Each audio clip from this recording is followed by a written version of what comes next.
Third day of Deepavali sweet ரெசிபியில் இன்னைக்கு பார்க்க போகிறது பட்டன் பாதுஷா. இது எப்படி செய்யலாம்னு பார்க்கலாம் வாங்க. ஒரு பாத்திரம் எடுத்துக்கோங்க, அதில் ஒரு சிட்டிகை அளவுக்கு உப்பு சேர்த்துக்கோங்க, ஒரு டேபிள் ஸ்பூன் அளவுக்கு தயிர் சேர்த்துக்கோங்க, ஒரு பிஞ்ச் பேக்கிங் பவுடர் சேர்த்துக்கோங்க. இது கூடவே மெல்ட் பண்ண கீ சேர்த்துக்கோங்க, ஒரு டீஸ்பூன் அளவுக்கு சுகர் சேர்த்துக்கோங்க. இதெல்லாம் ஒன்றா சேர்த்து நல்லா பீட் பண்ணி எடுத்துக்கோங்க. எவ்வளோக்கு எவ்வளோ பீட் பண்ணுறீங்களோ பாதுஷா அவ்வளோக்குள்ள சாஃப்டாக வரும். இது கூட ஒரு டம்ளர் அளவுக்கு மைதா சேர்த்துக்கோங்க. இது ஒரு 50லேருந்து 100 கிராம் தாங்க இருக்கும். இது நல்லா சேர்த்து ஒன்றா மிக்ஸ் பண்ணிக்கோங்க. கொஞ்சோண்டு பால் சேர்த்துக்கோங்க. உங்களுக்கு மாவு இந்த இதில் பிசைய வரலைன்னா தண்ணி சேர்க்காம பால் சேர்த்து நல்லா பிசைஞ்சுக்கோங்க. ரொம்ப சாஃப்டாக பிசைய வேணாங்க, சும்மா அப்படியே ஓரலாக பிசைஞ்சாவே போதுங்க. இந்த மாதிரி மாவு நீங்கள் பிரிக்கும் போது இந்த மாதிரி பிரிஞ்சு வரணுங்க. அதாங்க பாதுஷாக்கான பக்குவம் மாவு பிசைறது. பக்கம் ஒரு பாத்திரத்தில் பாதுஷாக்கான சுகர் சிரப் செய்வாங்க. ஒரு டம்ளர் அளவுக்கு சுகர் சேர்த்துக்கோங்க. கொஞ்சோண்டு தண்ணி சேர்த்து அது மெல்ட் ஆன பிறகு ஃபியூ ட்ராப்ஸ் ஆஃப் லெமன் சேர்த்துக்கோங்க. அப்பதான் சுகர் சிரப் கிறிஸ்டல் ஆகாது.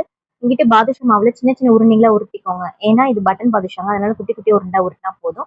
அதே மாதிரி ரொம்ப சாஃப்டா பிசைய வேணாங்க. அப்படி இந்த மாதிரி தேய்ச்சிட்டு நீங்க நடுவில் ஒரு ஓட்டை போட்டா உங்களுக்கு பாதுஷா ஷேப் கிடைக்கும். நம்ம ரெடி பண்ணியிருக்க மிக்ஸ் எல்லாம் சேர்த்துட்டு ஒன்னா பாதுஷா உருட்டி வச்ச பிறகு சைடில் ஒரு பேன் வச்சுக்கோங்க. அதில் கொஞ்சோண்டு தேவையான அளவுக்கு எண்ணெய் சேர்த்துக்கோங்க. நான் கடலை எண்ணெய் சேர்த்துக்கிறேங்க ஃப்ரை பண்ணுறதுக்கு.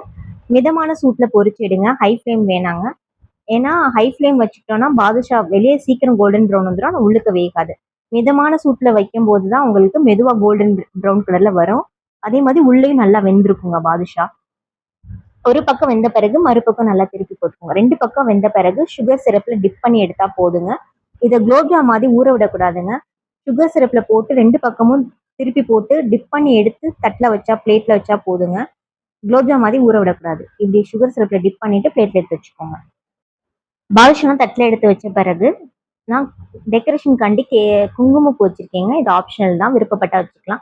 இந்த தீபாவளிக்கு உங்க வீட்டில் பட்டன் பாதுஷா செஞ்சு எப்படி இருந்துச்சுன்றதை கமெண்ட் செக்ஷன்ல கண்டிப்பா சொல்லுங்க.